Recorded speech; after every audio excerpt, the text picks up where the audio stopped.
பாண்டியர்களினுடைய மாவீரத்தை போற்றுகிற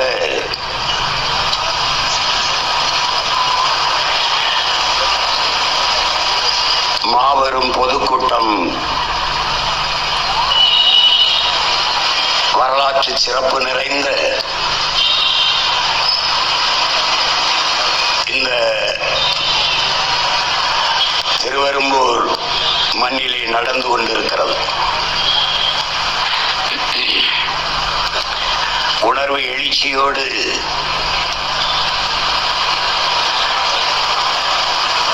நம் பாட்டனினுடைய நினைவு நாளில் மான தமிழ் மக்கள் அவர்களுக்கு வீர வணக்கத்தை செலுத்துவதற்கு கூடியிருக்கிற என் உயிர் சொந்தங்கள் அனைவருக்கும் என்னுடைய அன்பு வணக்கம். நம்முடைய வீர பெரும்பாட்டன்கள் மருது பாண்டியர்களுக்கு என்னுடைய வீர வணக்கம்.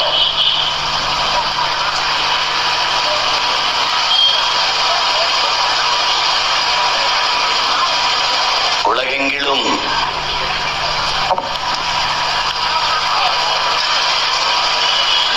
வரலாற்றின் பக்கங்களை நிறைத்திருப்பது வீரம் மட்டுமே. வரலாற்றில் எப்போதுமே வீரர்களுக்கு மட்டும்தான் இடம் உண்டு. அடிமைகளுக்கு கூட வரலாற்றில் இடம் இருந்திருக்கிறது. ஏன் ஏழைகளுக்கு கூட வரலாற்றில் இடம் இருந்திருக்கிறது. கோழைகளுக்கு ஒருபோதும் வரலாற்றில் இடம் இருந்தது இல்லை.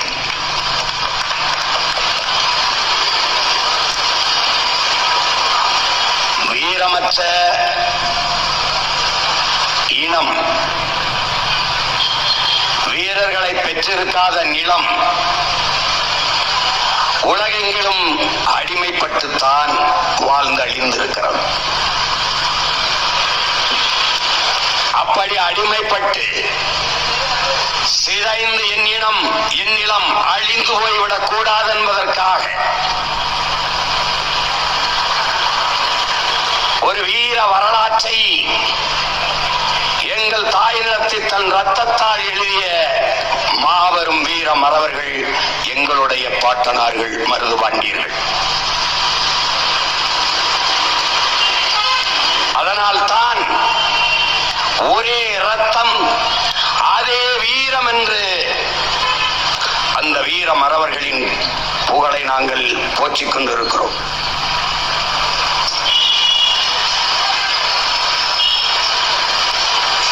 உலகெங்கிலும் புரட்சியாளர்கள் எல்லாம்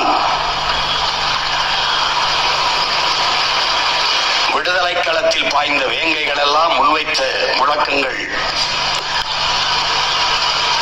ஒன்றே ஒன்றுதான். அது அடிமை வாழ்வா உரிமை சாவா, சரணடைந்த வாழ்வா அல்லது சண்டையிட்ட சாவா. இதுதான் எல்லோரும் முன்வைத்த வீர முழக்கம். உயிரிலும் மேலானது நமது உரிமை. ஏனென்றால் உயிரை இழக்கலாம், அது தனிப்பட்ட ஒருவனுக்கான இழப்பு. உரிமையை இழப்பது என்பது அவன் பிறந்த பெருமை மிக்க இனத்திற்கான இழப்பு. அதனாலேதான் உயிரினும் மேலானது எமது உரிமை.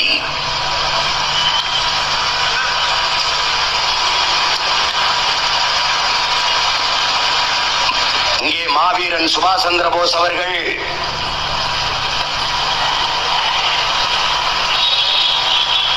எனக்கு தெரியாத 3 எழுத்து பயம், எனக்கு தெரிந்த 3 எழுத்து வீரம் என்ற முழக்கத்தை முன்வைக்கிறார்.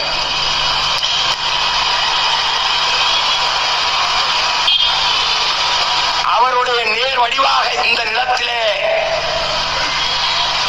நின்ற எங்களுடைய வீர திருமகன், தெய்வ திருமகன், எங்கள் தாத்தா பசுமன் முத்துராமலிங்க தேவர் அவர்கள் எனக்கு பதுங்க தெரியும், பாய தெரியும், ஒருபோதும் பயங்கொள்ள தெரியாது என்ற முழக்கத்தை முன்வைக்கிறார்கள்.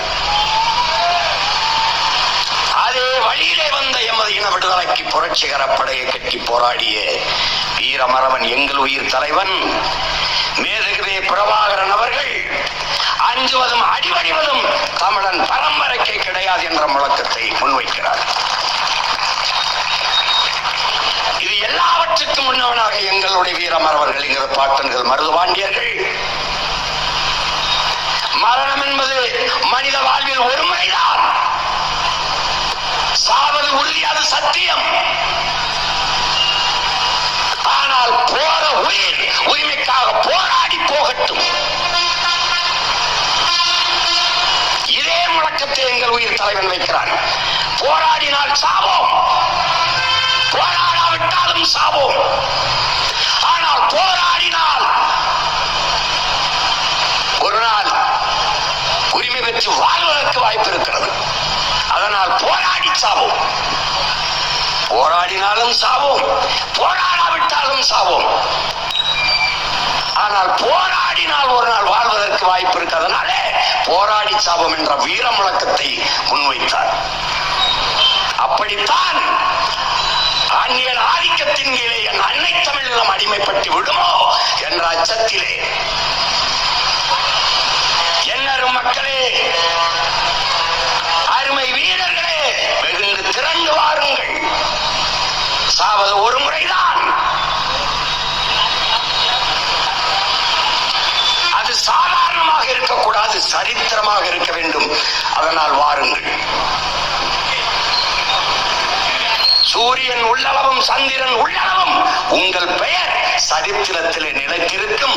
வாருங்கள், மண்ணின் விடுதலைக்காக போராடி மாளலாம் என்று வீர முழக்கத்தை இட்டவன் நம்முடைய வீர பெரும்பாட்டன்கள், மருதுபாண்டியர்கள் விட்ட நிலம் இந்த நிலம். அதனால்தான் அவன் பேரன் இந்த நிலத்திலே நின்றவனுக்கு இந்த வீர வணக்கத்தை பெருமிதத்தோடும் திமிரோடும் செலுத்திக் கொண்டிருக்கிறேன்.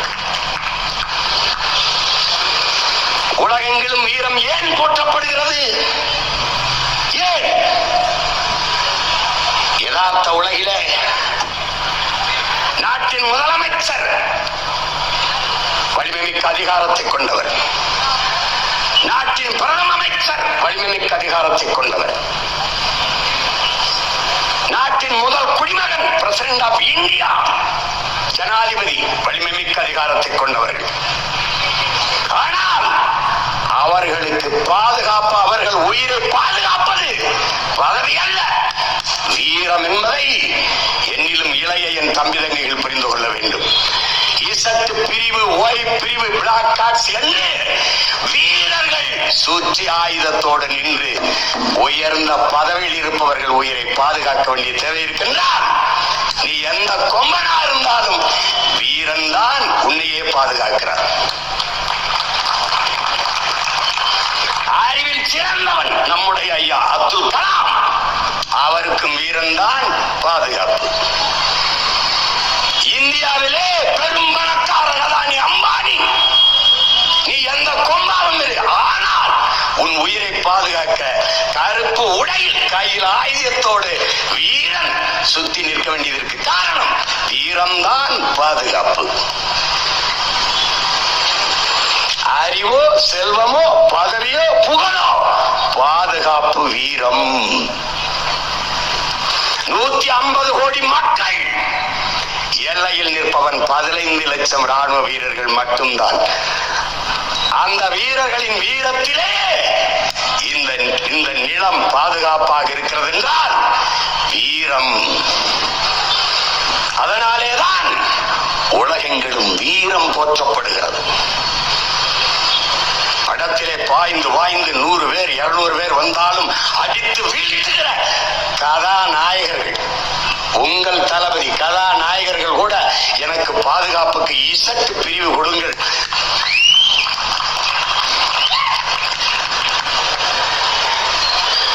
காரணம் வீரம். அதனால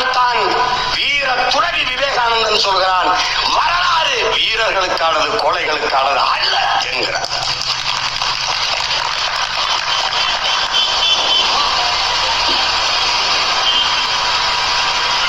மருதுபாண்டியர்களை, எங்கள் முன்னவர்களை, எங்கள் பெருமைமிக்க பாட்டனார்களை புகழ்ந்து பேசுவது, அவர்கள் பெருமையை பாடுவது என்பது வாக்குக்காக அல்ல, வருங்கால தலைமுறை பிள்ளைகளுக்கான வழிநடத்தலுக்கு.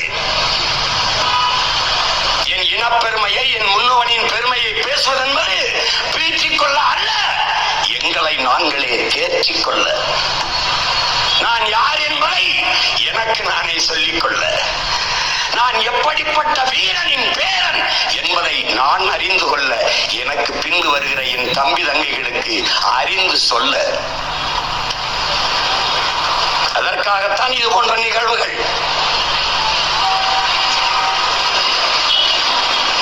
மருதுபாண்டி யார் என்றே தெரியாதவன் எனக்கு வாக்கு செலுத்தி என்னாக போகிறது? வரலாற்றில் எதை படித்தாய்? 8 நாட்கள் வெள்ளையனை எதிர்த்து சண்டை போட்டவனை வீர சிவாஜி என்று படித்தாய். 8 மாதங்கள் தொடர்ந்து வெள்ளையனை எதிர்த்து போரிட்டு மாண்ட மறவன் நம்முடைய பாட்டன் மருதுபாண்டியரை நீ படிக்கவில்லை.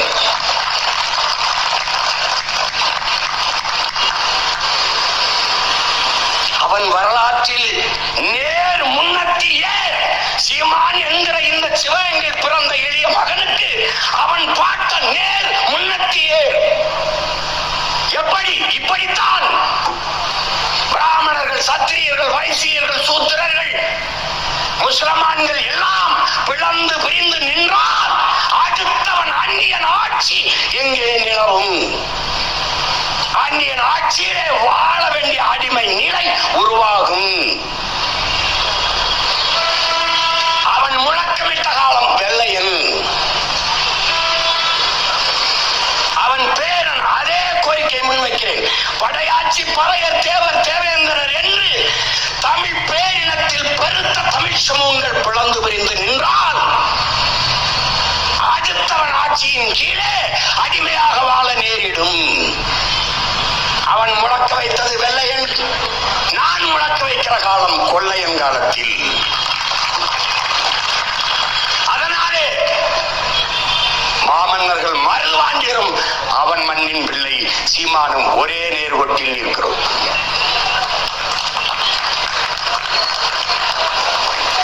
ஒன்றுபட்டால் உண்டு வாழ்வு, ஒற்றுமை நீங்கில் அனைவருக்கும் தாழ்வென்ற தமிழின் மூத்த மொழிக்கு ஏற்ப முழக்கத்தை முன்வைத்த வீரமறவன் நம்முடைய பாட்டன்கள்.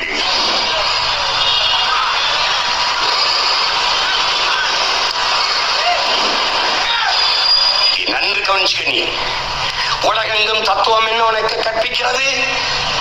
தன்னை தாழ்த்திக் கொள்ள தயாராக இல்லாதவன் தலைமை ஏற்கிற தகுதியை பெறமாட்டான். கைகட்டி வேலை செய்ய தயாராக இல்லாதவன் கை நீட்டி கட்டளையிடுகிற தகுதியை ஒருபோதும் பெறமாட்டான். ஆனால் என் பாட்டன்கள் சாதாரண குடிமக்களாக இந்த மண்ணிலே பிறந்த 2 மக்கள், 2 மகன்களும் நம்முடைய பாட்டன் முத்துவடுகநாதத்தேவர்களுடைய படையிலே தளபதிகளாக தங்களை இணைத்து மன்னனின் கட்டளைக்கு கீழ்ப்படிந்து கடமை செய்தவர்கள். மன்னன் இறந்த பிறகு அருமை பெருமை மக்களே, என்னிலும் இளைய என் உயிர் தம்பி தங்கைகளே, இந்த வரலாற்றை நீங்கள் நன்றாக உள்வாங்கிக் கொள்ள வேண்டும். நம்முடைய பாட்டனார் முத்துவடுகநாதத்தேவர் இறந்து விட்ட பிறகு நம்முடைய வீரப்பெரும்பாட்டியார் வேலுநாச்சியார் அரசியாகிறார், ராணியாகிறார்.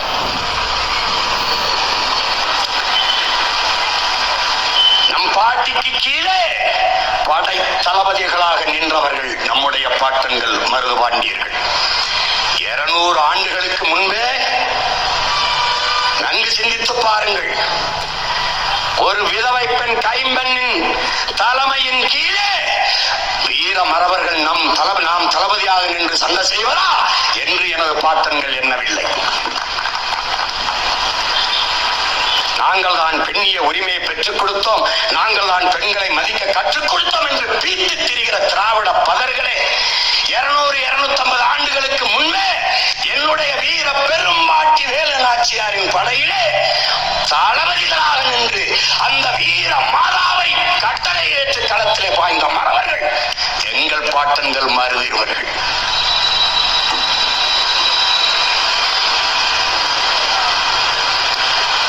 வீரத்தில் பெண் என்ன ஆண் என்ன போற்றினார்கள். வீர மாதாவின் கட்டளைக்கு கைவிரல் அசைவுக்கு கண்ணசைவுக்கு களத்திலே பாய்ந்த வேங்கைகள் நம்முடைய பாட்டன்கள். பதவிக்காக சண்டையிட வரவில்லை, பதவிக்காக களத்திலே போகவில்லை, நம் பாட்டிக்காக உயிரை களத்திலே பழியிட களத்திலே நின்ற மறவர்கள் நம்முடைய பாட்டன்கள்.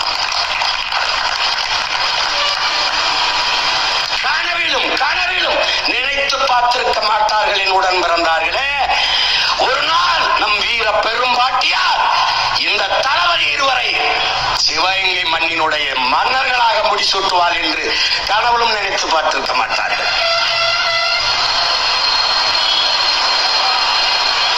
பேரன்புமிக்க என் பெற்றோர்களே, என் உயிருக்கு என் உடன் பிறந்தார்களே, இந்திய துணைக்கண்டத்தின் வரலாற்றிலே வெள்ளையனை எதிர்த்த போரிட்ட வீரர்களின் வரலாற்றிலே ஒரே ஒருவர் தான் வென்று மீண்டும் முடிசூடி இருக்கிறார். நீ படிப்பது சான்சி ராணி லட்சுமிபாய். என் பாட்டி எங்களின் வீரமாதா வேலு நாச்சியார் பிறந்து இறந்து 85 ஆண்டுகள் கழித்துத்தான் உன்னுடைய லட்சுமிபாய் மணிக்கர்ணை என்கிற பெண்ணே பிறக்கிறார். இள வயதில் திருமணமாகுவதால் லட்சுமிபாய். சான்சி மன்னன் அவன் நாட்டை ஆண்டவன் இறந்து போகிறான், இவள் ராணி ஆகிறான், அதனால் சான்சி ராணி லட்சுமிபாய். என் அப்பத்தா செத்து 85 ஆண்டு கழித்து பிறக்கிறான். நீ வரலாற்றில் எப்படி படிக்கிறாய்? என் பாட்டி வேலு நாச்சியாரை படிக்கிற போது தென்னாட்டின் சான்சி ராணி என்று படிக்கிறாய். ஆனால் நியாயமாக உண்மையான வரலாறு எப்படி பதிவாயிருக்க வேண்டும்? சான்சி ராணியை படிக்கும் போது வடநாட்டின் வேலு நாச்சியார் என்று எழுதியிருக்க வேண்டும்.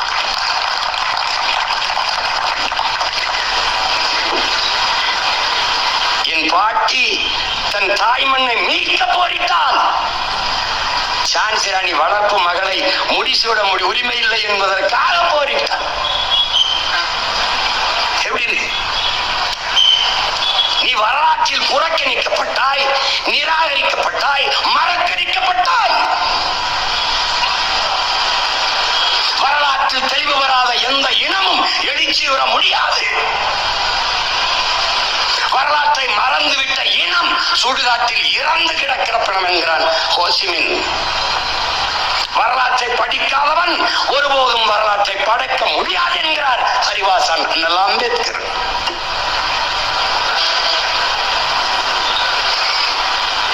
அதனால்தான் எங்கள் உயிர் தலைவன் வரலாற்றை படி, நீ வரலாற்றை படை, வரலாறாகவே வாழ் என்ற முழக்கத்தை எங்களுக்கு முன்வைத்து சென்றார்.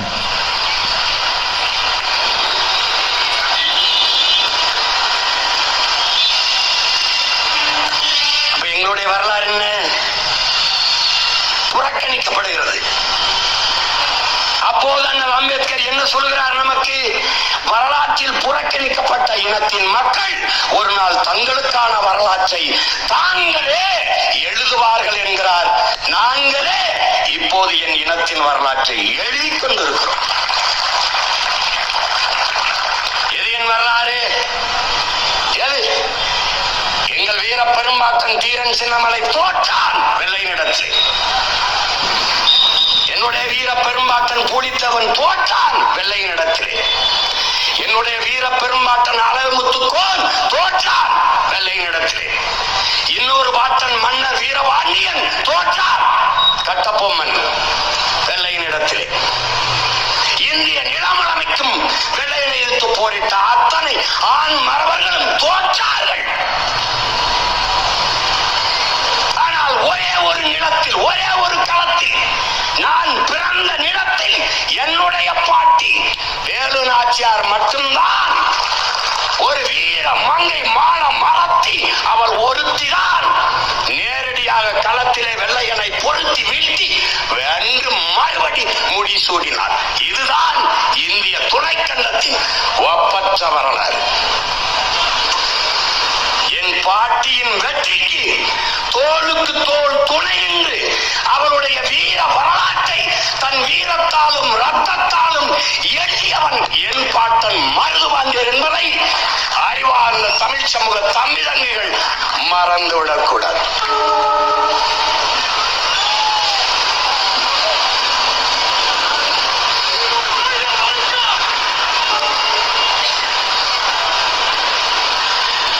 அவன் எப்படிப்பட்ட ஆட்சியை செய்திருப்பான்? மக்களால் ஒருவன் எவ்வளவு தூரம் நேசிக்கப்படுகிறான் என்பதை அதற்கு சான்றாக இருக்க முடியும். என் உடன் பிறந்தார்களே, குடிதழி கோலோச்சும் மாநில மன்னன் அடிதொலி நிற்கும் உலகு என்று வள்ளுவ பெரும்பாட்டனார் தந்திருக்கிறார். ஒரு மக்களின், ஒரு நாட்டின் குடிகளின் ஒரு பெற்ற தாய் தன் பிள்ளைக்கு எப்படி குறிப்பறிந்து உணவூட்டுவாரோ, இந்த நேரம் என் பிள்ளைக்கு பசிக்கும் என்று பாலூட்டி, இந்த நேரம் என் பிள்ளைக்கு உறக்கம் வரும் என்று தொட்டிலிட்டு தாளாட்டி எப்படி பேணி பாதுகாத்து வளர்ப்பாலோ, அப்படி தன்னுடைய குடிகளுக்கு தேவை அறிந்து குறிப்பறிந்து சேவை செய்கிற ஒரு அமைச்சு, ஒரு மன்னன் இருப்பானே ஆனால் அவனை உலகம் போற்றி தொழும் என்று சொல்கிறார். நெல்லும் உயிரென்று நீரும் உயிரென்று மன்னர் உயிர்த்தே மலர்தலை உலகம் என்று வாடுகிறது சங்க இலக்கியம். நெல்லுதான் உயிர், நீர்தான் உயிர். ஆனால் அது ரெண்டும் விட சிறப்பு சிறந்த மன்னனின் ஆட்சி அமைவதுங்கிறார். மன்னன் உயிர்த்தே மலர்தலை உலகம் என்று. அப்படிப்பட்ட மன்னனாக என் மன்னன் என் பாட்டன் மருதிருவர்கள் இருந்தார்கள். சான்று ஊருக்குள்ளே நகர்வளம், சிற்றூருக்குள்ளே மாறு வேடத்திலே என் பாட்டன் மருதிருவர் இருவரும் மாறு வேடத்திலே காலாறு கோயிலுக்கு தேர் கட்டுவதற்கு என் பேரன்பமிக்க பெற்றோர்கள் என் உடன் பிறந்தார்களே மரங்களை தேர்வு செய்து வெட்டி வருகிறார்கள். அப்படி இரண்டு அழகான வளர்ந்த மரங்களை, இந்த மரங்களை காலாறு கோயில் தேருக்கு வெட்டுவது என்று முடிவு செய்து இந்த மரங்களை வெட்டுங்கள் என்று மன்னர்கள், மாறுவேடத்தில் இந்த மன்னர்கள் உத்தரவு பிறப்பிக்கிறார்கள். இந்த மரங்களை காவலர்கள் வெட்டப் போகிற போது, ஏவலாளிகள் வெட்டப் போகிற போது இரண்டு உயிர்கள் அப்பனும் மகளும் பாய்ந்து குறுக்கே வந்து தடுக்கிறார்கள். வெட்டாதீர்கள், மரத்தை வெட்டாதீர்கள், எங்களை வேண்டுமானாலும் வெட்டிக் கொள்ளுங்கள், இந்த மரத்தை மட்டும் வெட்டாதீர்கள், விட்டு விடுங்கள் என்கிறார்கள். மன்னர்களுக்கு கோபம் வருகிறது. பெரியவர் கேட்கிறார், வெள்ளை மருது, ஏன் இதை தடுக்கிறீர்கள்? என்னானது உங்களுக்கு? காளையார் கோயிலுக்கு தேர் கட்டுவதற்கு நாங்கள் இந்த மரங்களை வெட்டப் போகிறோம், தடுக்காதீர்கள், வழிவிடுங்கள் என்று சொல்லுகிறார். நிற்பவர்கள் மன்னர்கள் என்று அந்த குடிகளுக்கு தெரியாது, அப்பாவுக்கும் மகளுக்கும் தெரியாது. காலில் விழுந்து கதறுகிறார்கள், வேண்டாம், அந்த மரங்களை மட்டும் வெட்டாதீர்கள், விட்டு விடுங்கள், விட்டு விடுங்கள் என்று. ஏன் இவ்வளவு பிடிவாதம் பிடிக்கிறீர்கள்? ஐயாது மரங்கள் அல்ல, எங்கள் மன்னர்கள், பெரிய மருது சின்ன மருது எங்கள் தெய்வங்கள் என்று பெரிய மருது சின்ன மருது என்ற ரெண்டு மருத மரத்திற்கும் பெயர் வைத்து அந்த தந்தையும் மகனும் உயிராக நேசித்து வளர்த்த மரம். சொல்கிறார்கள், எங்கள் மன்னர்கள் எங்கள் தெய்வங்கள், அதை வெட்டாதீர்கள், எங்களை வேண்டுமானாலும் வெட்டுங்கள் என்றால் குடிகள் கோலோச்சும் கோமகனை, மன்னனை எவ்வளவு தூரம் நேசித்திருந்தார்கள் என்றால் அவன் அவ்வளவு தூரம் குடிகளை நேசித்து ஆட்சி செய்திருக்கிறான் என்பதற்கு சான்று இது ஒன்று. அவன் ஆட்சி சோழ பேரரசன் கரிகாலன், அருள்மொழி சோழன் மன்மகன் அரசேந்திரனை, அதற்கு பிறகு வந்த மன்னர்களில் என்னுடைய பாட்டன் மருதுபாண்டியர் தான் வேளாண்மைக்கு அதிக முக்கியத்துவம் கொடுத்தவர். அவன படத்திலே பார்த்தீர்களே, வேல்ஸ் எனக்கு வளரி வீச கத்துக் கொடுத்தார், நான் அவரை குருவாக ஏற்றுக்கொண்டேன். அவனுக்கு என்னுடைய பாட்டன் பெரிய மருது ஒரு ஆரஞ்சு பழத்தை கொடுக்கிறவன். அவன் உண்டு விட்டு எழுதுகிறான், உலகத்தில் மிகச் சுவையான ஆரஞ்சு பழத்தை நான் உண்டேன், இதுவரை இப்படி சுவையான ஒரு ஆரஞ்சு பழத்தை நான் உண்டதே இல்லை என்று. ஏனால் என் நிலம் முழுமைக்கும் ஆரஞ்சு பழம் விளைந்து கிடந்தது. 200 ஆண்டுகளுக்கு முன்பு ஆரஞ்சு பழத்தை ஏற்றுமதி செய்தவன் என் பாட்டன்.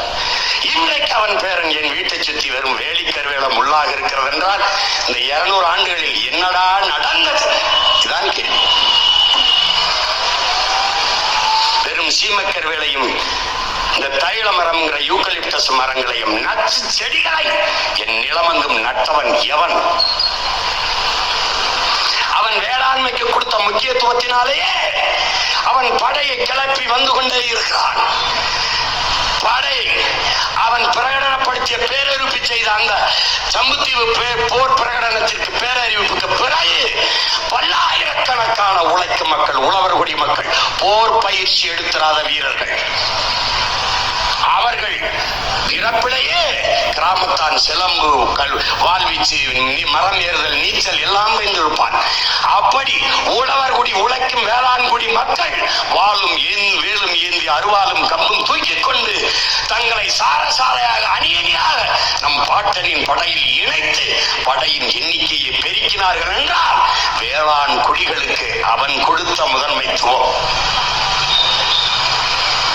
தரையிலாக மாறி இருக்கிறது. இன்றைய அருமையுடன் பிறந்தார்களே உழைக்கும் மக்கள் ரத்தத்தை வேர்வையாக சிந்தி உழைத்து அறுவடை செய்து உலக உயிர்களின் உயிர் தேவை, மானுட உயிர் தேவை, அடிப்படை தேவையான உணவுப் பொருள் நெல், அதை விளைய வைத்து கொடுத்தால் கொள்முதல் செய்து சேமிப்பு கிடங்கில் வைத்து பாதுகாக்க பக்கற்ற இந்த திராவிட திருடர்களின் அரசு தெருவிலே போட்டு முளைக்க வைக்கிறது என்றால் ஒரே ஒரு உறுதியைத்தான் நம் பாட்டனின் நினைவு நாளில் என் பிள்ளைகள், என் பெற்றோர்கள் எடுக்க வேண்டும்.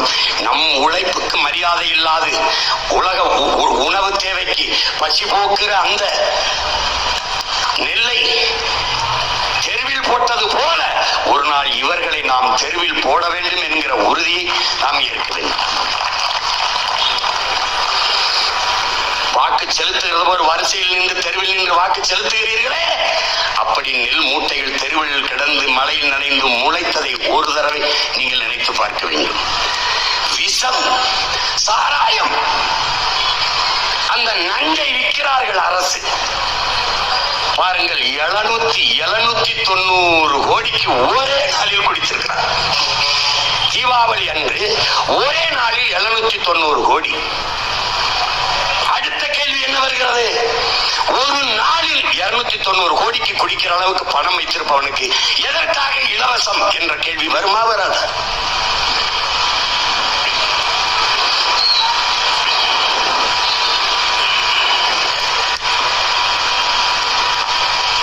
எப்படிப்பட்டவர்கள்? அந்த டாஸ்மார்க்கில் விற்கிற சரக்கை விலை உயர்ந்த கட்டிடங்களை கட்டி, அதிலே மதிப்புமிக்க கட்டிடங்களை கட்டி, அதிலே அடுக்கி, அதற்கு குளிரூட்டி வடை போட்டு, அதற்கு கண்காணிப்பு கருவிகளை பொருத்தி, வாயிலில் 2 காவலர்களை நிறுத்தி பாதுகாக்கிற அரசை நீங்கள் எத்தனை காலத்திற்கு பாதுகாக்கப் போகிறீர்கள்? என் அன்பு பெற்றோர்களே, என் உயிருக்கு நீ உடன் பிறந்தார்களே, அந்த குடோனுக்குள்ளே போட்டு மூடி கொளுத்தாமல் இவர்களை எத்தனை காலத்திற்கு நீங்கள் வேடிக்கை பார்த்துக் கொண்டிருக்க போகிறீர்கள்? எப்படி?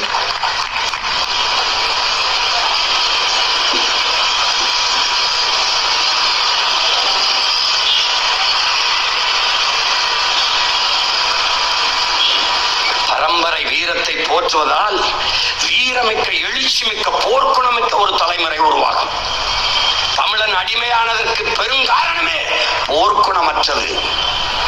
தன்னிடத்தில் இருப்பதை விட பிறரிடத்தில் இருப்பது உயர்ந்தது என்ற இழிவான சிந்தனை. சகித்துக் கொள்ள முடியாத அளவு கிடந்த திரைக்கவர்ச்சி, தன்னின பகை. அந்த தன்னின பகையைத்தான் தகர்க்க வேண்டும் என்று என் பாட்டன் இந்த சம்புத்தீவு பிரகடனத்திலே முழங்குகிறான். எல்லோரும் ஒன்றிணைந்து வாருங்கள். இந்த மண்ணின் மீட்சிக்கு, இந்த மண்ணின் விடுதலைக்கு ஒன்றாக இணைந்து வென்று முடிப்போம்.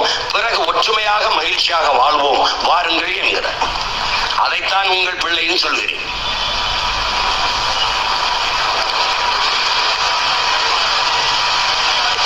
நமது பாட்டனுக்கு இருக்கிற மரியாதை என்ன?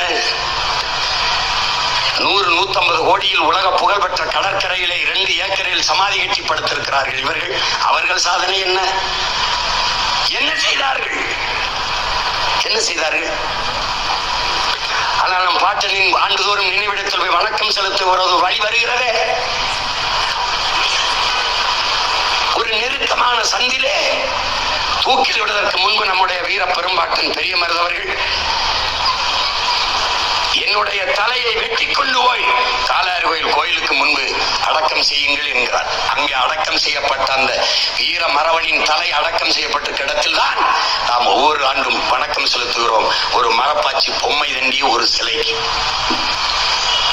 இந்த ஆண்டு போகிற போது சிறைக்குள் கைதிகளை சந்திக்க போறது போல ஒடுக்கமான கம்பிகளை கட்டி ஒரு அடிமைகளை அழைத்து செல்வது போல ஒரு வீர மறவன் விதைக்கப்பட்ட இடத்தில் அவன் பிள்ளைகள் பேர பிள்ளைகள் பெருமிதத்தோடும் திமிரோடும் வழிபடப் போகிற ஒரு இடம் போல இருக்கிறதா? இல்லை. இருந்து திராவிடர்கள் ஆட்சி நம்மை எவ்வளவு தூரம் இழிவுபடுத்தி புறந்தள்ளி அவமதிக்கிறது என்பதை மான தமிழ் மக்கள் புரிந்து கொள்ள வேண்டும். இதை போலதான் நம்முடைய தாத்தா தெய்வ திருமகன் நாளை மறுநாள் வணக்க நிகழ்வு நீ பார்ப்பாய்.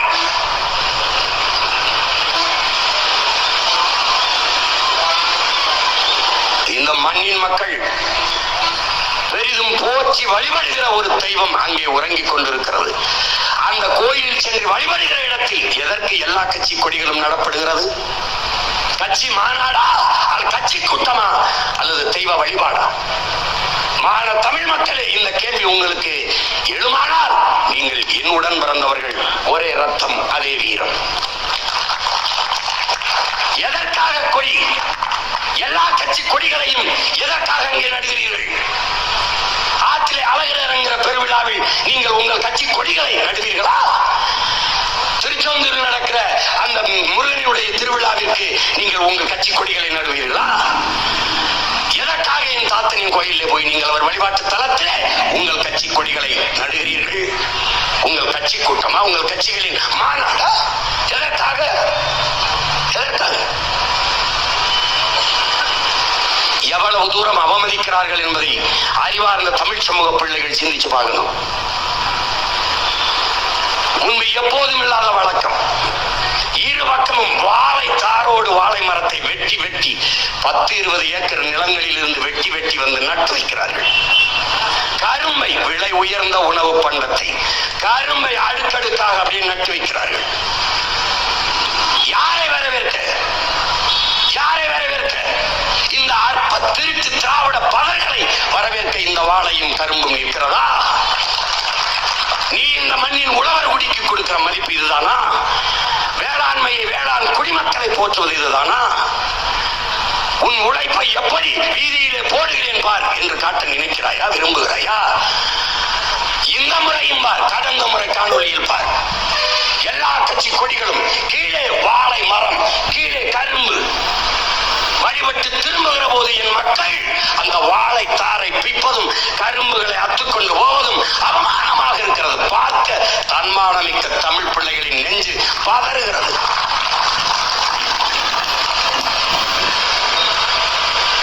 எல்லா செல்வங்களையும் நாட்டு மக்களுக்கு கொடுத்து தெய்வத்தின் வாசலில் என் மக்களை பிச்சைக்காரர்கள் போல வாழத்தாருக்கும் கரும்புக்கும் கேவலமாக இருக்கிறது. யாரை வரவேற்க? ஐயா ஸ்டாலின், தம்பி உதயநிதி, நீங்க வணக்கம் செலுத்துறதுக்கு வாழை மரத்தையும் கரும்பையும் வெட்டி வைக்கணும். எப்படி இருக்கு? அரசு இதை கவனத்தில் எடுத்துக்கொள்ள வேண்டும். என் தாத்தனின் கோயிலுக்குள் வருவதற்கு முன்னாடி ஒரு வளைவு இருக்கிறது, ஆர்ச். அதுக்கு முன்னாடி எந்த கட்சி கொடியும் வச்சுக்க, எந்த தோரணமும் போட்டுக்க. அந்த வளைவுக்குள்ள எந்த கட்சி கொடி இருந்தாலும் என் பிள்ளைகள் பிடுங்கி தூர வீசுவார்கள் என்பதை பேரறிவிப்பு செய்கிறேன். வாழை மரம் கரும்பு கட்டு, நீ செத்த பண்ண உன் வாழைக்கு கட்டு, அங்க கட்டாது, அங்க கட்டாது. ஏன்னா முத நாளே போய் நாங்க என் தம்பி எல்லாம் படுத்துக்கிறதா இருக்கோம். எவனாலும் வாழைன்னு வச்சா அவன் கழுத்துல வாழை வச்சிருதுன்னு முடிவெடுத்துருவான். பார்த்துக்க, சேட்டை பண்ணாத, சேட்டை பண்ணாத, பண்ணாத, என்ன அவமதிக்காத. அது ஒரு காலம். இது பிரபாகரன் பிள்ளைகளின் காலம். இது வீர மறவர் பிள்ளைகள் வெகுண்டெழுகிற காலம். தன்மானமிக்க தமிழ் பிள்ளைகள் தலை நிமிர்கிற காலம். வெறிகொண்ட புலிகள் களத்திலே பாய்கிற காலம். எவனும் எதிர்வந்து விடாதே.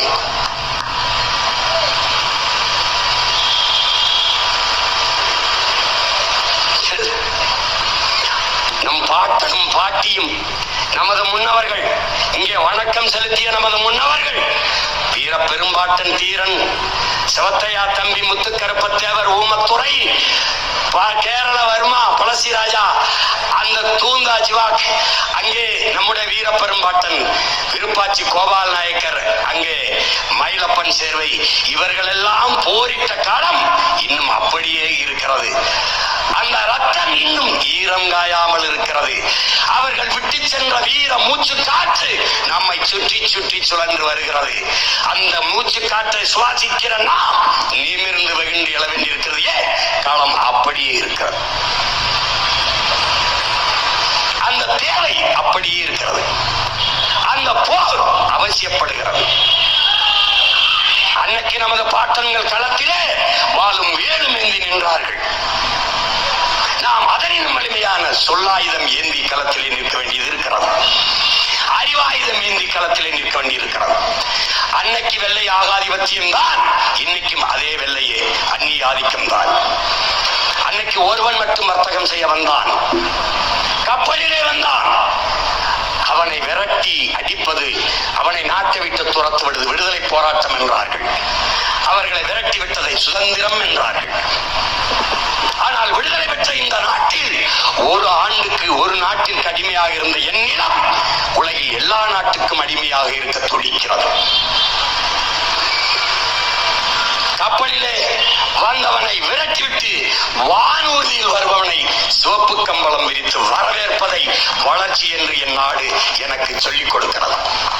இந்த நாட்டை ஆளுகிற பிரதம அமைச்சர், இந்த நாட்டை ஆளுகிற முதன்மை அமைச்சர், முதலமைச்சர் எல்லாம் அந்நிய முதலீடுகளை ஈர்க்கிறோம், பேர்க்கிறோம், கொண்டு வருகிறோம், நடுகிறோம், புடுங்குகிறோம், தட்டுகிறோம் என்று நம்மிடத்தில் இன்னும் கதை விட்டுக் கொண்டிருக்கிறார்கள். அன்னைக்கு வந்தான் அந்நியன், அவனும் வர்த்தகம் செய்ய வந்தான். அவனை விரட்டுவது விடுதலை போராட்டம். இன்றைக்கு ஊர் ஊராக விடுதலை பெற்ற நாட்டின் ஆட்சியாளர்களே போய் எங்க ஊருக்கு வாருங்கள் வணிகம் செய்ய, எங்க ஊருக்கு வாருங்கள் முதலீடு செய்ய என்று இருகரம் விரித்து அழைப்பதை வளர்ச்சி என்கிறார்கள். நம் பாட்டன் பாட்டி காலத்திலே ஒரே ஒரு எதிரி வெள்ளையன், இன்றைக்கு 1000 எதிரி அவ்வளவு பேரும் கொள்ளையன். அப்போ ஓர் இரு மருதுபாண்டியர் பத்தாது, நாம் ஒவ்வொருவனும் மருதுபாண்டியராக மாற வேண்டிய தேவை இருக்கிறது. அதனால் நான் சொல்கிறேன், காலம் அப்படியே, தேவையும் அப்படியே. போர் அது ஆயுதம், இது அறிவாயுதம். அது கருவி, இது கருத்தியல் புரட்சி. நோக்கம் ஒன்றுதான், இனத்தின் விடுதலை. அன்னைக்கு ஒருவன், இன்னைக்கு பல பேர். கூட்டாண்மை நிறுவனங்கள், கூட்டிணைவு நிறுவனங்கள், கார்ப்பரேட் முதலாளிகள். கூட்டி வருபவன் யார்? இன்றைய ஆட்சியாளர். 9000 கோடி முதலீடை கொண்டு வந்திருக்கிறோம் என்று அறிவார்ந்த தம்பி தங்கைகளே, இந்த நாட்டில் அமைச்சராக இருந்த, அதிகாரத்தில் இருந்த ஒவ்வொருவனும் பல லட்சக்கணக்கான கோடிகளை, பல லட்சக்கணக்கான கோடிகள், பல ஆயிரம், பல லட்சக்கணக்கான கோடிகளை வைத்திருக்கிறார்கள். ஆனால் 5000, 10,000, 9,000 அந்நிய முதலாளிகளின் முதலீட்டை நாங்கள் கொண்டு வந்திருக்கிறோம் என்று ஒவ்வொரு முறையும் சொல்கிறார். வெளிநாட்டு முதலாளிகளுக்கு நம் தாய் நாட்டை கூறு போட்டு விற்பதை வளர்ச்சி என்று நமக்கு கற்பிக்கிறார்கள், காதுகளில் தேனூற்றுகிறார்கள்.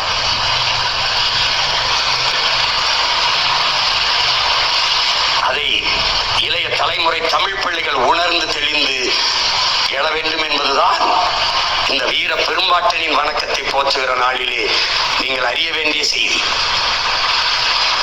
இன்னும் அந்த போர் தொடர்கிறது. முன்னிலும் அவசியம் இந்த போருக்கு இருக்கிறது.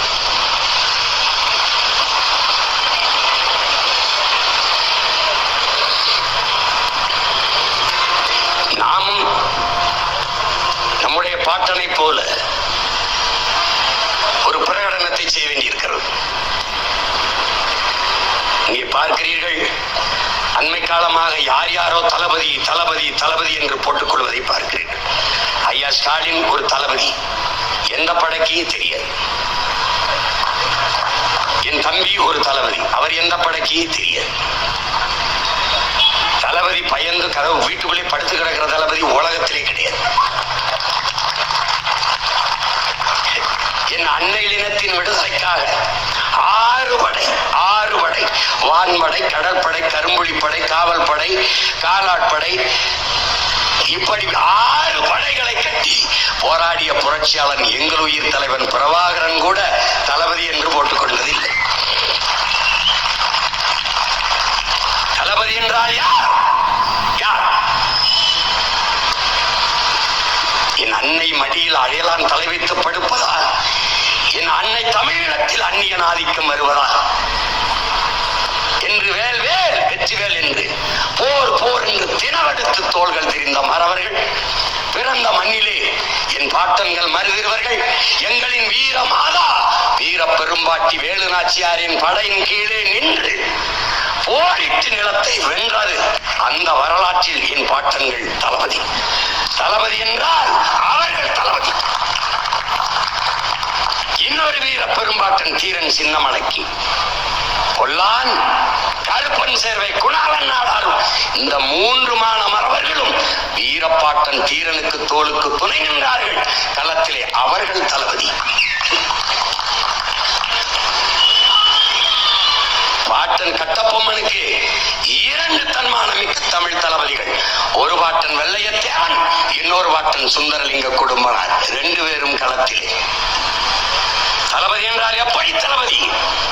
மன்னர் கட்டபொம்மர் வா சுந்தரலிங்கம் தலைமறைவாய் போயிருந்து போராடலாம், அரண்மனை விட்டு வெளியேறுவோம் என்று சொல்கிற போது நீங்கள் செல்லுங்கள், நான் வரவில்லை.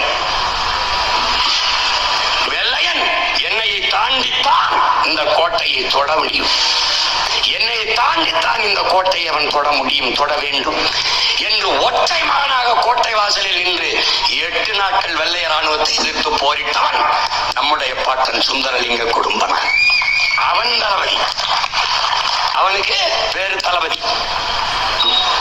இன்னொரு வீர பெரும்பாட்டன் உன் துப்பாக்கி தோட்டாக்கள் என் ஆட்டு புழுக்கைக்கு சமம் என்று வீர முழக்கமிட்ட அழகு முத்துக்கோன் நம்முடைய பாட்டன். அவனுடைய படையிலே முத்தழகுக்கோன், முத்து இருளக்கோன், மயிலப்பக்கோன் என்று 6 படை தளபதி என்றார்கள். அவன் தளபதி.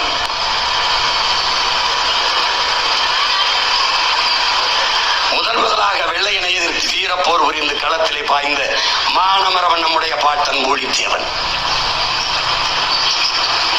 வெள்ளைக்காரனின் பீரங்கியும் துப்பாக்கியும் வெறும் வாளையும் வேளையும் வைத்து அடித்து விரட்டி புறமிதுகு காட்டி ஓட வைத்த வீரன் நம்முடைய பாட்டன் பூலித்தேவன் அவர்கள். அவனுடைய படையிலே வன்னி காலடியும் ஒன்னி வீரன் என்கிற பகடை நம் பாட்டன்கள் 2 தளபதி. அவர்களுக்கு பேர் தளபதி. உளவாக்க செல்கிறார் ஒன்னி வீரன். அந்த எதிரி நாட்டு வீரர்கள் வெளியில் வருகிறார்கள், தன்னை கண்டுகொள்வார் என்று என்ன செய்கிறார்? ஒரு வைக்கோலுக்குள்ள போய் பதுங்கிக் கொள்கிறார். அந்த நேரம் அவன் வந்து குதிரையை கட்ட வந்தவன் என்ன செய்கிறான்? அந்த வைக்கோலுக்கு பக்கத்திலே ஒரு முளக்குச்சி அடிக்கிறான். இவர் மறைஞ்சு படுத்திருந்த இடத்திலே அவர் கை மேலேயே அந்த முளக்குச்சியை அடிக்கிறார். அவரால் கத்தவும் முடியவில்லை, ஒன்றும் செய்யவில்லை. கத்தினால் கண்டுபிடித்து விடுவான், கழுத்தறுத்து விடுவான், வந்த வேலை கெட்டு போகும். அந்த வலியை பொறுத்துக் கொண்டிருக்கிறான். யாருக்காக? என் பாட்டன் பூலித்தேவனுக்காக. அவன் போய்விட்டான், கையை எடுக்க முடியவில்லை, வாளை எடுத்தான், கையை மணிக்கொட்டோடு வெட்டிவிட்டு மொட்டை கையோட போகிறான். இருட்டில போக வெளிச்சம் தெரியவில்லை. இந்த கையில துணியை சுத்தி அந்த துணியில எரிபொருளை கொட்டி தீப்பந்தம் போல ஏந்தி கொண்டு ஒற்றை கையிலே குதிரை ஓட்டிக்கொண்டு நம் பாட்டன் பூலித்தேவனுக்கு முன்பு போய் நிற்கிறான். அவன் வாழ்க்கையிலே அவனை பெற்ற தாய் தந்தை இறந்தது கூட அப்படி அளவில்லை. பூலித்தேவன், ஒண்டி வீரா உன் கையை இழந்து விட்டேனே என்று கதறி கதறி அழுகிறான். அவன் தளபதி. அவன் தளபதி. ஆற்காடு நவாப்பின் படையிலே இருந்தவன் பாட்டன் பூலித்தேவனை போரிட்டு தோற்கடிக்க வேண்டும் என்று வந்த தளபதிகள், இஸ்லாமிய தளபதிகள். முகமது மியான்சைன் என்கிறவரும் அந்த நபிகான் கட்டாக் என்கிற 2 தளபதிகளும் ஆற்காடு நவாப்பின் தளபதிகள். உலக வரலாற்றில் இது போன்ற அது நடந்திருக்கா பாருங்க. முகமது மியாசன் என்பவரும் இந்த நபிகான் கட்டாக் என்பவரும் எந்த ஒரு மன்னனை யாரை போரிட்டு தோற்கடிக்க வந்தார்களோ போர்க்களத்தில் அவன் வீரத்தை பார்த்து உடனடியாக பூலித்தேவனின் வீரத்தை பாராட்டி அவன் படையிலே தளபதிகளாக தங்களை இணைத்துக் கொண்டவர்கள் இந்த இஸ்லாமிய பெருவீரர்கள். இவர்களுக்கு பேர் என்ன? தளபதி. இப்ப இவர்களுக்கு எல்லாம் என்ன பேரு? நம்ம தலைவிதி.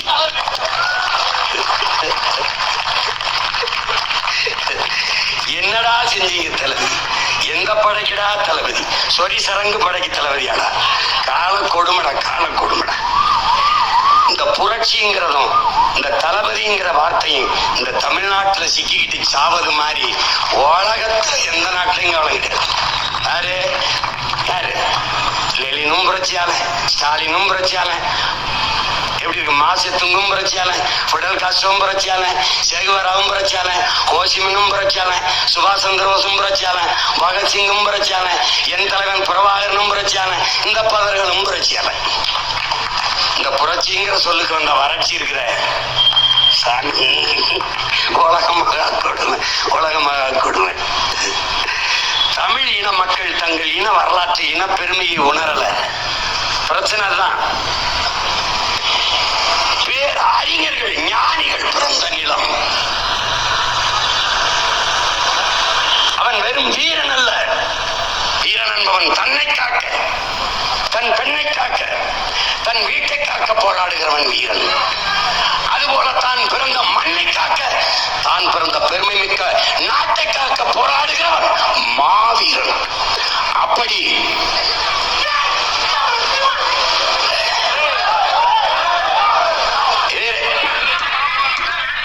அமைதியாக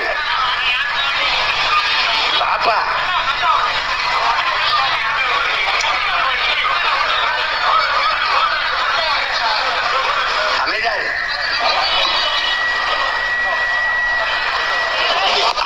பாப்பா அமரு.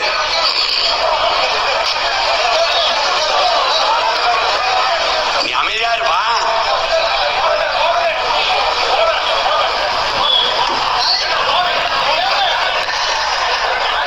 அப்பா நான் சொல்கிறேன், போதையின் பாதையில் செல்லாதீர்கள்.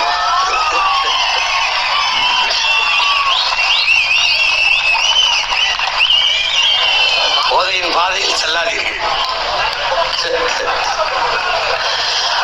அவரு வேற கூட்டத்துக்கு போறதுக்கு வழி தவறி நம்ம கூட்டத்துக்கு வந்துட்டோம்.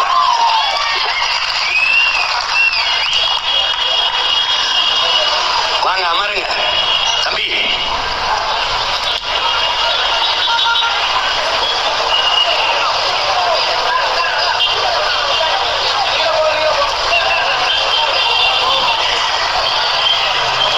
நம்முடைய இனம் மிக பெருமை மிக்க தலைவர்களை, ஞானிகளை, மேதைகளை பெற்றது. நம்முடைய பாட்டன் மாவீரன் என்றால் அவன் தன் வீட்டை காக்க போராடவில்லை, தன் பெண்ணை காக்க போராடவில்லை, தன்னை மட்டும் காக்க போராடவில்லை, தான் பிறந்த மண்ணையும் தான் பிறந்த பெருமை மிக்க நாட்டையும் காக்க போராடியதால் அவன் சாதாரண வீரன் இல்லை, மாவீரன் என்று இன்று நம்மால் போற்றப்படுகிறான். அதை என்னிலும் இளைய என் தம்பி தங்கைகள் கருத்தில் கொள்ள வேண்டும். நம்முடைய தாத்தா தெய்வ திருமகன் அவர்கள், முத்துராமலிங்க தேவர் அவர்கள், ஐயா ராமசாமி அவர்கள் கடவுள் இருக்கிறது என்று தேவர் சொல்கிறாரே, கடவுள் எங்கு இருக்கிறார் என்று காட்டுவாரா என்று கேட்ட கேள்விக்கு அறிவார்ந்த தமிழ் சமூக தம்பி தங்கைகளே, உடம்பில் உயிர் இருக்கிறது, கை இருக்கிறது, கால் இருக்கிறது, கண் இருக்கிறது, மூக்கு இருக்கிறது, எல்லாவற்றையும் காட்டுகிறீர்களே. உங்களுடைய அறிவியல் தொழில்நுட்பம் ஸ்கேன் எடுத்து எல்லாவற்றையும் காட்டுகிறதே. உள்ளே நுரையீரல், உள்ளே இதயம், இதை மூளை இங்கே இருக்கு, எல்லாத்தையும் காட்டுகிறதே. உடலில் உயிர் எங்கே இருக்கிறது என்று காட்ட முடியுமா என்று திருப்பி பதில் கேட்கிறார். அந்த உயிர்தான், காட்ட முடியாத உயிர்தான் கடவுள். எல்லாவற்றையும் பார்க்கிற கண், எல்லாவற்றையும் பார்க்கிறது கண். அந்த கண்ணை உன்னால் பார்க்க முடியுமா? கையை பார்க்கிறது, காலை பார்க்கிறது, விண்ணை பார்க்கிறது, மண்ணை பார்க்கிறது உன்னுடைய கண். ஆனால் அந்த கண்ணை உன்னால் பார்க்க முடியுமா என்று கேட்கிற. அந்த கண்ணை உன்னால் பார்க்க முடியும். எப்போது? ஒரு கண்ணாடிக்கு முன்னாடி நின்றால் பார்க்க முடியும். உன் கண்ணையும் காட்டுகிற அந்த கண்ணாடி தான் கடவுள் என்று தர்க்கத்தை முன்வைக்கிறார். அதனால்தான் வாதிடும் திறமையில், வாதிடும் திறத்தையால், வாதிடும் திறத்தால் வரலாற்றில் ஒருவன் அண்ணான் என்று நம்முடைய தாத்தா கவியரசு கண்ணதாசன் அவர்கள் நம்முடைய தாத்தாவை புகழ்கிறார்கள். அறிவார்ந்த தமிழ் சமூக தம்பி, நம்முடைய வீர பாட்டன் இந்த விடுதலைக்காக செக்கிழுத்த செம்மல் கப்பல் ஓட்டிய தமிழன் வாவு சிதம்பரனார் அவர்கள் சொத்துக்களை எல்லாம் விற்று விற்று விற்று இந்த நாட்டின் விடுதலைக்காக செலவு செய்து கொண்டு வந்தார். அதே காலத்தில் நம்முடைய ஐயா ராமசாமி அவர்கள் சொத்துக்களை எல்லாம் சேர்த்து கொண்டே வந்தார். இவரை எவ்வளவு தூரம் போற்றுகிறார்கள் நம்முடைய பாட்டன் வாவு சிதம்பரனாரை எவ்வளவு தூரம் இந்த சமூகம் போற்றுகிறது என்பதை நீங்கள் பாருங்கள். அவன் போராடி பெறாத விடுதலை இல்லையா? நீங்களும் நானும் சுதந்திர காற்றை சுவாசித்துக் கொண்டு உழவுகிறோம். இது சுதந்திரமா இல்லையா என்பது நம்முடைய தாத்தா தெய்வ திருமகன் அவர்கள் நாம் பெற்றிருக்கிற சுதந்திரம் என்பது நிறத்தில் தான் தங்கம், தரத்தில் இல்லை என்று சொல்கிறார்கள். அறிவார்ந்த தமிழ் சமூக பிள்ளைகளே, பதவி என்பது மக்களுக்கு, பதவி என்பது மக்களுக்கு சேவை செய்கிற ஒன்று என்று கருதுகிறவனிடத்திலே அதிகாரம் இல்லை என்றால் அந்த நாட்டு மக்களின் நலன் என்பது பெரும் கனவுதான் என்கிறார் நம்முடைய தாத்தா தெய்வ திருமகன் அவர்கள். அது வெறும் கனவுதான் என்பதற்கு சான்று இந்த ஆட்சி. இந்த ஆட்சி அவர் சொல்லுகிறார் பாருங்கள், இந்த ஜம்புத்தீவு பேரறிவிப்பிலே, போர் பேரறிவிப்பிலே பிரகடனத்திலே அவன் கொடுக்கிற அந்த பதக்கம், இந்த பட்டயத்திற்கு நீங்கள் இருப்பீர்களே ஆனால் என்று பேசுறார் பாருங்க. இவர்கள் கொடுக்கிற 1000 500க்கு, இந்த அரிசி பருப்புக்கு, இந்த பொங்கல் இனாம் சலுகை இலவசங்களுக்கு நீங்க கை நீட்டி நிற்பது என்பது என் பாட்டன் சொன்னது போலதான். நாம் உணவை உண்ணவில்லை, உணவை உண்டு கழிக்கிற கழிவை உண்பதற்கு சமம் என்கிறார். அதைத்தான் என்னிலும் இளைய என் தம்புதங்கைகள் உணர்ந்து தன்மானமிக்க தமிழ் பிள்ளைகளாக நிமிர்ந்து இயல வேண்டும். இல்லை என்றால் அன்னைக்கு வெள்ளையரிடத்திலே சிக்கிக்கொண்ட நாம் 60-70 ஆண்டுகளாக இன்றைக்கு இந்த கொள்ளைய திராவிடர்களிடத்தில் சிக்கிக்கொண்டு தவிக்கிறோம்.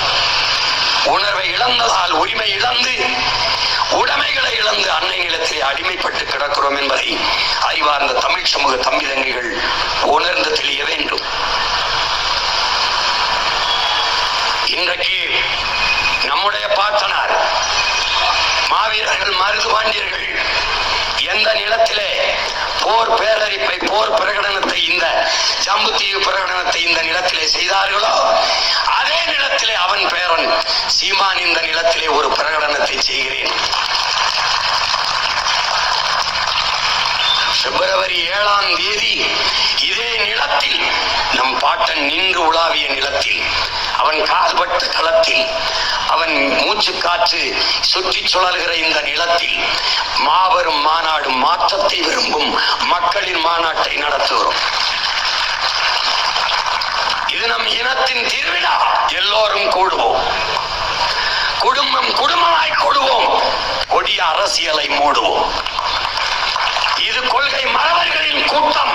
கொள்ளையர்கள் எடுக்க வேண்டும் ஓட்டம் என்கிற முழக்கத்தை முன்வைத்து கூடுவோம். ஒருவர் 10ஆக இல்லை, 100ஆக கூடுவோம். அறிவார்ந்த தமிழ் சமூக தம்பிதங்கைகளே, பேரெழுச்சியாக திரள்வோம், திரள்வோம், திரள்வோம். தீந்தமிழ் இனத்தீரே, பகை மிரள திரள்வோம் திருச்சியிலே. இந்த திராவிட அரசியலை தீயிட்டு கொளுத்த தீய ஆட்சி முறை ஒழிய, தூய ஆட்சி முறை மலர, கேடுகட்ட பணநாயகம் ஒழிய, மாண்புமிக்க ஜனநாயகம் மலர, தன்மானமிக்க தமிழ் மக்கள் திருச்சியிலே திரண்டு கொள்வோம். உங்களுக்கு ஒரு அறிவிப்பு தான். உங்கள் பிள்ளை, உங்கள் உடன் பிறந்தவன், எங்களுக்கு எல்லாமே பெரியார் என்பவர்கள் வேறு பக்கம் என்னுடைய வீர பெரும்பாட்டன் எவன் உடம்பிலே ஆங்கிலேய இரத்த கலப்பு இல்லையோ அவன் என்னோட வா என்ற பெருமுழக்கத்தை முன்வைத்தார். எவனுக்கு ஐரோப்பிய ரத்தம் ஓடவில்லையோ அவன் என்னோடு வா என்றார். அதை போலவே உங்கள் பிள்ளை சொல்லுகிறேன், இங்கே எல்லாமே எங்களுக்கு பெரியார் அந்த பக்கம் நில். என் இனத்தில் முன்னவர்கள் ஒவ்வொருவரும் எங்களுக்கு பெரியார் என்பவன் என்னோடு வா. ஊழல் லஞ்சம் அந்த பக்கம் போ, உண்மை நேர்மை இந்த பக்கம் வா. நாங்கள் திராவிடர்கள் அந்த பக்கம் நில். இல்லை, நாங்கள் தன்மானமிக்க தமிழ் பேரினத்தின் மக்கள் என் பக்கம் வா, என் பக்கம் வா. நன்றாக விளங்கிக் கொள். மும்மொழி கொள்கை இந்தியன் அந்த பக்கத்தில், இருமொழி கொள்கை திராவிடன் அந்த பக்கம். எனக்கு கொள்கை மொழி தமிழ் என் பக்கம் வா. இலவசம் அந்த பக்கம் போ. இலவசம் பெற வேண்டிய ஏழ்மை வறுமை நிலையில் இல்லாது என் மக்களின் வாழ்க்கை தரத்தை உயர்த்துவோம் என்று எண்ணுபவன் என் பக்கம் வா. இந்த எண்ணம் ஓடுகிற தூய தமிழ் தாயின் மாரிலே பால் குடித்த நல்ல தமிழ் குருதி ஓடுகிற ஒவ்வொருவரும் தன்மானமிக்க தம்பி தங்கைகள் எல்லோரும் வீர பெரும்பாட்டன் மருதுவாண்டியரின் பேரன்பின் திரண்டுவா. அவன் வாழேந்தி வேலந்தினான். உன் பிள்ளை உன் உடன் பிறந்தவன். அதைவிட வலிமையான சொல்லேந்தி களத்திலே நிற்கிறேன். அவன் கைவி, நான் கருத்தியல் புரட்சி. அவன் ஆயுதம், நாம் அறிவாயுதம். என் முன்னவர்கள் ஏந்தி ஆயுதத்தை என் பாட்டன் மருதுபாண்டி, என் பாட்டனார் அழகுமுத்துக்கோன், என் பாட்டனார் சுந்தரலிங்கனார், என் பாட்டன் தீரன் சின்னமலை, எங்கள் முன்னவர்கள் ஏந்தி ஆயுதத்தை வீழ்த்த எதிர்களிடத்தில் ஆயுதம் இருந்தது. இந்த நிலத்திலே எங்கள் முன்னவன் தமிழரசன் எடுத்த ஆயுதத்தை வீழ்த்த இவர்களுக்கு ஆயுதம் இருந்தது. என் தாத்தன் கலியபெருமாள் தூக்கி ஆயுதத்தை வீழ்த்த இவனுக்கு ஆயுதம் இருந்தது. எங்கள் வீரப்பன் கையில் இருந்த ஆயுதத்தை வீழ்த்த இவனுக்கு ஆயுதம் இருந்தது. என் இனத்தின் விடுதலைக்கு புரட்சி செய்த மாபெரும் புரட்சியாளன் என் உயிர் தலைவன் தூக்கி ஆயுதத்தை வீழ்த்த இவனுக்கு ஆயுதம் இருந்தது. ஆனால் அவர்களின் பிள்ளை சீமானும் அவன் தங்கைகளும் தம்பிகளும் தூக்குகிற அறிவாயுதத்தை வீழ்த்த உலகத்தில் எவனிடத்திலும் ஆயுதம் இல்லை. நாங்கள் எடுத்து வைக்கிற கருத்தியல் கோட்பாட்டை களத்திலே சந்திக்கிற வீரன் இன்னும் இந்த நிலத்தில் பிறக்க இல்லை, பிறக்க போவதும் இல்லை. எங்களுடைய அறிவாயுதத்திற்கு முன்பு எவனுடைய ஆயுதமும் வலிமையற்றது. நாங்கள் வைக்கிற கருத்தியலுக்கு எதிர்கருத்தை தர்க்கத்தில் வைத்து வெல்ல ஒருவனும் இல்லை. அதனால் களமும் எங்களது, காலமும் எங்களது.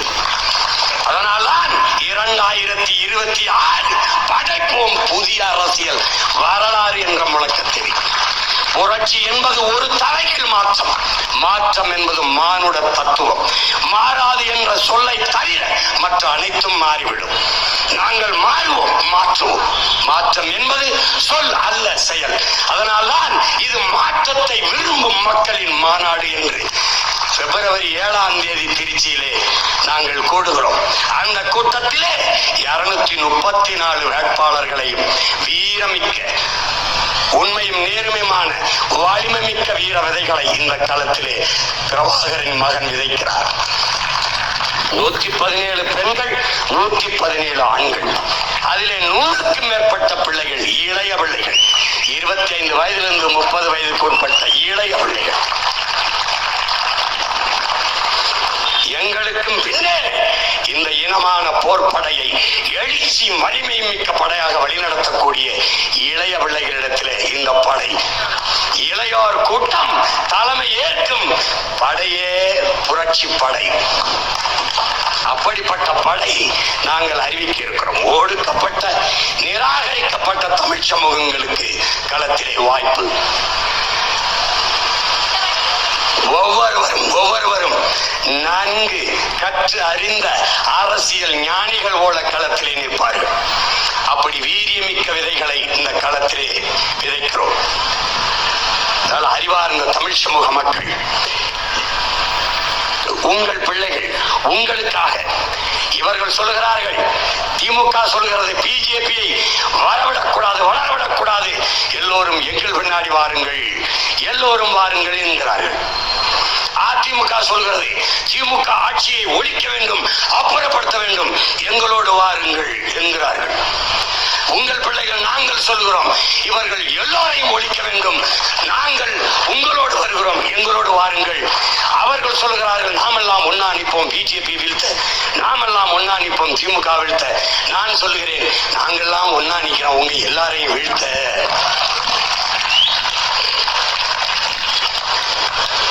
மாறுதல் என்பதும் மறுமலர்ச்சி என்பதும் இப்படித்தான். புரட்சி என்பது ஒரு தலைகீழ் மாற்றம். மேலே இருக்கிறது கீழே வரும், கீழே இருக்கிறது மேலே போகும். புரட்சி என்பது ஒரு கரும்பாறையை ஒரு சிறிய கடப்பாறை கொண்டு புரட்சி போடுகிற முயற்சிக்கு பெயர் தான் புரட்சி. அதைத்தான் உங்கள் மகன் இந்த இடத்திலே செய்து கொண்டிருக்கிறேன். ஒரு பாறை இல்ல, இரு பாறை, அழுக்கு பாறை, ஊழல், லஞ்சம், ரத்த கரை, கொடிய பாறையாக இருக்கிற கரும்பாறைகள் திமுக, அதிமுக, பிஜேபி, காங்கிரஸ் என்கிற இந்த பாறைகளை ஒரே புரட்டாக புரட்டி உருட்டுகிற வேலையை உங்கள் பிள்ளைகள் செய்து கொண்டிருக்கிறோம். எங்களுக்கு வலிமை தர வேண்டிய பொறுப்பும் கடமையும் எங்களை பெற்றவர்களுக்கு, எங்கள் உடன் பிறந்தவர்களுக்கு இருக்கிறது. அதனால் உங்கள் மதிப்புமிக்க வாக்கை விவசாயி சின்னத்தை வாக்கு செலுத்தி எங்களை வெற்றி பெற செய்ய வேண்டும். எப்படி வீரத்தோடு முழக்கமிட்டு வாலேந்தி நம்முடைய வீர பெரும்பாட்டன் நிற்கிறானோ அப்படி அவன் வேறன் அதே அவசரத்தோடு கையை உயர்த்தி களத்திலே நிற்கிறேன். அது அது ஆயுதம், இது அறிவாயுதம். இரண்டுக்கும் நோக்கம் ஒன்றுதான், என் இனத்தின் விடுதலை, என் மண்ணின் மக்களின் பாதுகாப்பு. எனவே அறிவார்ந்த தமிழ் சமூக சொந்தங்கள், நம்முடைய வீரமிக்க மானமிக்க நமது மான மறவர்கள் நம்முடைய வீர பெரும்பாட்டங்களுக்கு நம்முடைய வீர வணக்கத்தை செலுத்துகிற இந்த பெருமைமிக்க நிகழ்விலே, இந்த திருச்சி மண்ணிலே 26 தேர்தலிலே போட்டியிட இருக்கிற வேட்பாளர்களில் சிலரை நான் அறிவிக்கிறேன். இதிலே திருவெரும்பூர் தொகுதியிலே என் உயிர் தம்பி ஜல்லிக்கட்டு ராஜேஷ் அவர்கள் போட்டியிடுகிறார்கள்.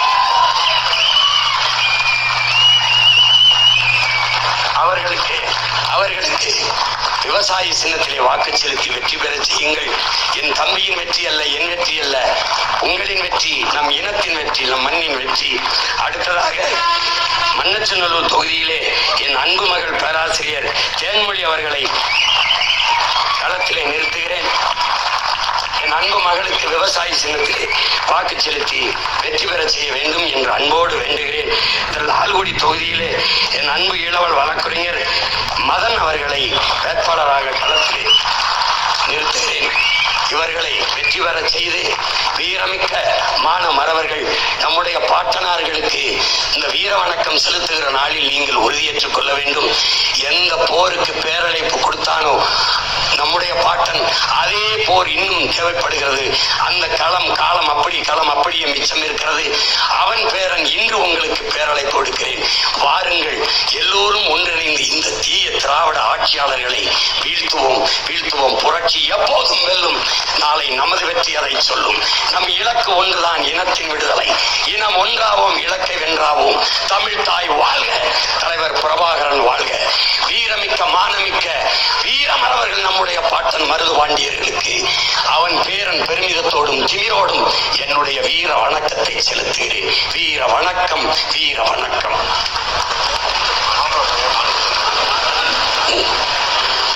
இந்த அன்பு செல்வத்திற்கு நம்முடைய பாட்டன்களில் நினைவு போற்றுகிற நாளில் மருது வீர மருது என்ற பெயரை, வீர மருது பாட்டியர் என்ற பெயரை சுற்றி நன்றி, வணக்கம். நாம் தமிழர்.